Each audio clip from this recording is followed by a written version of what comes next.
కార్యాలయంలో పత్రాల ధ్వంసంపై సిఐడి స్పందించింది. మీడియాలో వస్తున్న కథనాలను సిఐడి అధికారులు ఖండించారు. విచారణ అధికారులను డిమోరలైజ్ చేసే ప్రయత్నమని, కేసు దర్యాప్తును అప్రతిష్ట పాలు చేయడంలో భాగమని సిఐడి ఆరోపించింది. కేసుకు సంబంధించి సాక్ష్యాల కాపీలను కోర్టు ముందుంచామని సిఐడి తెలిపింది.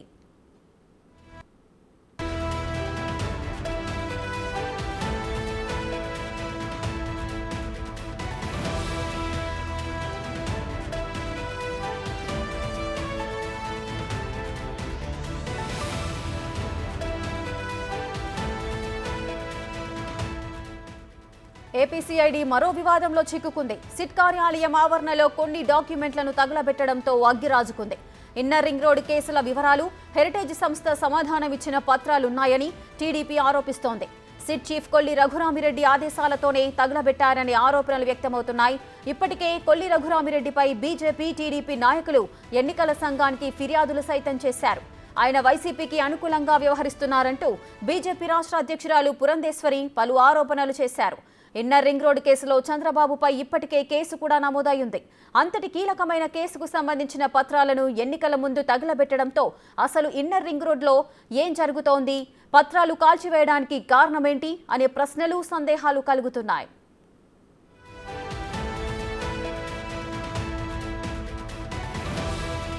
సిట్ కార్యాలయంలో పత్రాల ధ్వంసంపై అయితే ఎట్టకేలకు సిఐడి స్పందించింది. ఆ పత్రాలను కావాలనే సాక్ష్యాలను లేకుండా చేయాలని సిఐడి ఈ విధంగా చేస్తోందంటూ కూడా టీడీపీ ఆరోపిస్తుంది. అసలు టీడీపీ ఎటువంటి ఆరోపణలు చేస్తుంది, అదేవిధంగా సిఐడి ఎటువంటి వివరణలు ఇస్తుందో ఒక్కసారి మనం చూద్దాము. టీడీపీ ఆరోపణలకు సంబంధించి విషయం బయటకు రాకుండా దాచేందుకే పత్రాలను, సాక్ష్యాలను నాశనం చేస్తున్నారంటూ కూడా టీడీపీ ఆరోపిస్తోంది. ఇక సిఐడి వివరణలు కూడా ఇస్తుంది. అవి జిరాక్సులు, అవసరం లేని పత్రాల కాల్చివేత మాత్రమే అంటూ కూడా సిఐడి వివరణ ఇస్తున్న సందర్భాలు నెలకొంటున్నాయి. ఆధారాలు ఉండవద్దనే డాక్యుమెంట్లు కాల్చుతున్నారంటూ కూడా టీడీపీ ఒకవైపు ఆరోపణలు చేస్తుంటే, అవి లక్షల పేజీలు జిరాక్స్ తీస్తే కొన్ని వృధా అవుతాయి, దాంట్లో కష్టమేముంది, నష్టమేముంది అంటూ కూడా సిఐడి వివరణ ఇస్తోంది. మీడియాను ఎందుకు అనుమతించడం లేదు అంటూ కూడా టీడీపీ ఆరోపిస్తోంది. అయితే దీనికి సంబంధించి మార్నింగ్ నుంచి కూడా ఇష్యూ అయితే నడుస్తోంది. ఇక సిఐడి ఆఫీస్లోకి సంబంధించిన పత్రాలు, డాక్యుమెంట్లు కూడా కొన్ని మనము మార్నింగ్ నుంచి కూడా చూపిస్తూనే ఉన్నాము. దాంట్లో కొన్ని పత్రాలు హెరిటేజ్ అని రాసిన ఆ పత్రాలు కూడా మనం చూసాము. సో వాటికి సంబంధించి అవి ఓన్లీ జిరాక్స్ కాపీసే అని కూడా సిఐడి వివరణ ఇస్తోంది. కానీ అవి కావాలనే సాక్ష్యాలు నాశనం చేస్తోంది సిఐడి అంటూ కూడా టీడీపీ ఆరోపణలు చేస్తోంది. అయితే మీడియాను ఎందుకు ఆఫీస్లోకి అనుమతించట్లేదు, వాటికి సంబంధించిన వివరాలు ఎందుకు గోప్యంగా ఉంచుతున్నారంటూ కూడా టీడీపీ ఆరోపణలు చేస్తోంది. మరిన్ని కార్యాలయాల్లో కూడా తగలబెట్టే అవకాశాలు కూడా ఉన్నాయంటోంది. అసలు మీడియాను ఎందుకు అనుమతించడం లేదు ఈ విషయంలో అంటూ కూడా టీడీపీ ఆరోపిస్తోంది. ఈ విషయం బయటకు రాకుండా ఎందుకు జాగ్రత్త పడ్డారు అంటూ కూడా చెప్తోంది. ఇక సిఐడి అయితే దర్యాప్తు అధికారుల మానసిక స్థైర్యాన్ని దెబ్బతీసేందుకే ప్రయత్నిస్తున్నారు, కావాలనే డిమోరలైజ్ చేస్తున్నారు అంటూ కూడా సిఐడి వివరణ ఇచ్చింది. ఇంతకుముందే ఒక ప్రెస్ నోట్ని కూడా రిలీజ్ చేసింది ఇష్యూకు సంబంధించి. అసలు హెరిటేజ్ కేసులో 5 ఛార్జ్ షీట్లు వేశాము అంటూ కూడా సిఐడి వివరణ ఇస్తుంది. లక్షల పేజీలు జిరాక్స్ తీస్తే కొన్ని మాత్రం వృధా అవుతాయి, వాటిని మాత్రమే, చెత్త కాగితాలను మాత్రమే మేము తగలబెట్టాము, వేస్ట్ పేపర్లను తగలబెడితే తప్పేంటి అంటూ కూడా సిఐడి ఐజీ అయితే వివరణ ఇస్తున్న సందర్భాలు నెలకొంటున్నాయి. అయితే ఈ విషయం బయటకు రాకుండా ఎందుకు జాగ్రత్త పడ్డారు అంటూ కూడా టీడీపీ ఆరోపణలు చేస్తోంది. సో ఈ కేసు దర్యాప్తును అప్రతిష్ట పాలు చేయడంలో భాగమే అంటూ కూడా సిఐడి ఒక విధంగా ఆరోపిస్తోంది. ఇక కేసుకు సంబంధించిన సాక్ష్యాల కాపీలను కోర్టు ముందు ఉంచామంటూ కూడా సిఐడి తెలియజేస్తుంది.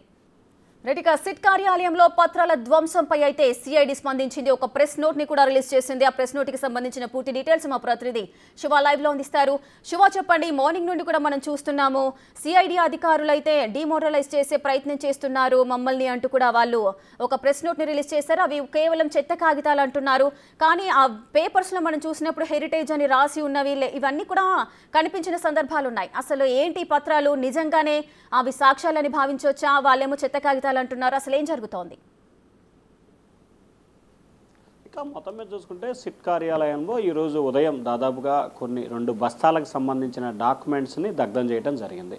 అయితే ఈ అంశానికి సంబంధించి గతంలో ఏదైతే టీడీపీ నేతలు చెప్తున్న దాన్ని బట్టి పురంధేశ్వరి బీజేపీ తెలుగుదేశం పార్టీకి సంబంధించిన నారా బ్రాహ్మణి అలాగే భువనేశ్వరి వీరిద్దరికి సంబంధించిన డాక్యుమెంట్స్ని ఐటీ రిటర్న్స్ హెరిటేజ్కి సంబంధించి వారి ఆస్తులు ఎక్కడెక్కడ ఉన్నాయి ఏమిటి అనే దానికి సంబంధించిన ఆధారాలు మీ వద్దకు రావటం జరిగింది.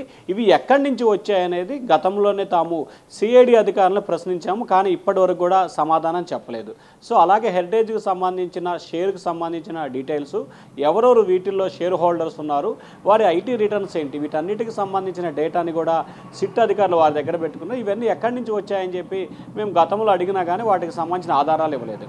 రెండో అంశానికి సంబంధించి కూడా ఇన్నర్ రింగ్ రోడ్డుకు సంబంధించి ఎటువంటి సాక్ష్యాధారం లేకపోయినా సరే అసలు అమరావతిలో ఇన్నర్ రోడ్డే నిర్మించలేదు, కానీ ఇన్నర్ రోడ్డు మాస్టర్ ప్లాన్లో కొంతమందికి లబ్ధి చేకూర్చే విధంగా హెరిటేజ్కి సంబంధించి కానీ లేకపోతే లింగమనేని రమేష్కి సంబంధించి కానీ అలాగే మాజీ మంత్రి ప్రస్తుతం నెల్లూరు టీడీపీ అభ్యర్థి నారాయణకి సంబంధించి ఆయన కుమార్తె కుమారుడు అల్లుడు ఇట్లా వీరందరికీ కూడా లబ్ధి చేకూర్చేందుకే ఇన్నర్ రింగ్ రోడ్డుకు సంబంధించి మార్పులు చేర్పులు చేశారని చెప్పి కేసు నమోదు చేయడం జరిగింది. ఈ కేసులో చంద్రబాబుకు సంబంధించి కూడా ముందస్తు బెయిల్ కూడా రావడం జరిగింది. అయితే ఇక్కడే చాలా డాక్యుమెంట్లకు సంబంధించి దగ్ధం చేయడానికి కూడా కీలకమైన పరిణామంగా భావించాలి. అసలు ఈ డాక్యుమెంట్లు ఎందుకు దగ్ధం చేయాల్సి వచ్చింది, అది కూడా నిజంగా ఇవన్నీ గనక జిరాక్స్ కానీ లేకపోతే ఎడిషనల్గా జిరాక్స్ తీపిచ్చినవి అయితే ఎందుకు అంత రహస్యంగా దగ్ధం చేయాల్సిన పరిస్థితి ఏర్పడింది? నిజంగా అవి పనికిరానప్పుడు ఆ డస్ట్బిన్లో బస్తాలుగా డస్ట్బిన్లో వేయచ్చు కదా, అప్పుడు అందరికీ తెలిసే జరుగుతుంది కదా, ఇట్లా రహస్యంగా చేయాల్సిన పరిస్థితి ఏంటనేది టీడీపీ నేతలు అడుగుతున్న ప్రశ్నలు. ఇక సిట్ అధికారులకు సంబంధించి కూడా మేము 5 ఛార్జ్ షీట్లు నమోదు చేయడం జరిగింది. ఒక్కొక్క ఛార్జ్ షీట్కి సంబంధించి దాదాపుగా 10,000 పేజీల వరకు జిరాక్స్ తీయటం జరుగుతుంది. వీటిలో కొన్ని వేల కొద్ది జిరాక్సులు తీసే క్రమంలో వేస్ట్ పేపర్లు డబల్ తీయటం, కొన్ని త్రిబుల్ తీయటం, కొన్ని వేస్ట్ పేపర్ ఇట్లా ఉన్నాయి. వాటన్నిటిని కూడా తాము దగ్ధం చేయటం జరిగింది. ఏదైతే ఒరిజినల్ ఆధారాలు అయితే ఉన్నాయో ఈ ఛార్జ్ షీట్లకు సంబంధించిన ఆధారాలు మొత్తం కూడా ఇప్పటికే మేము కోర్టుకు సబ్మిట్ చేశాము.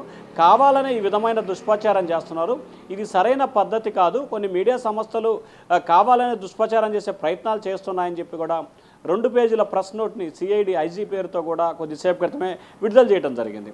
వాస్తవానికి గనక మనం చూసుకుంటే గనక ఈ స్థాయిలో దగ్ధం చేయాల్సిన అవసరం ఏంటి? నిజంగా ఏదైతే ఈ జిరాక్స్ సంబంధించి ఎడిషనల్గా తీసినట్లయితే ఇంత రహస్యంగా చేయాల్సిన పని లేదు కదా. ఎస్ శివ, సో మార్నింగ్ నుండి చూస్తూనే ఉన్నాము ఆ పత్రాల ధ్వంసానికి సంబంధించి అసలు ఏం పత్రాలు ఇవి ఏంటి అని అడిగినప్పుడు కూడా ఎవరు అధికారులు కూడా స్పందించిన దాఖలాలు లేవు. కానీ మీడియాలో వచ్చిన కథనాలకు మాత్రము స్పందిస్తూ కూడా ప్రెస్ నోట్ని రిలీజ్ చేశారు. అంటే దీన్ని ఏ విధంగా చూడొచ్చు? ఒకవేళ మీడియాను అనుమతించి దానికి ఒక క్లారిటీగా ఒక ఇన్ఫర్మేషన్ ఇస్తే దీనికి సంబంధించిన సమస్య ఏదైతుందో సమస్య పోయే అవకాశాలు ఉండేవి కదా, మరి మీడియాను ఎందుకు అనుమతించట్లేదు?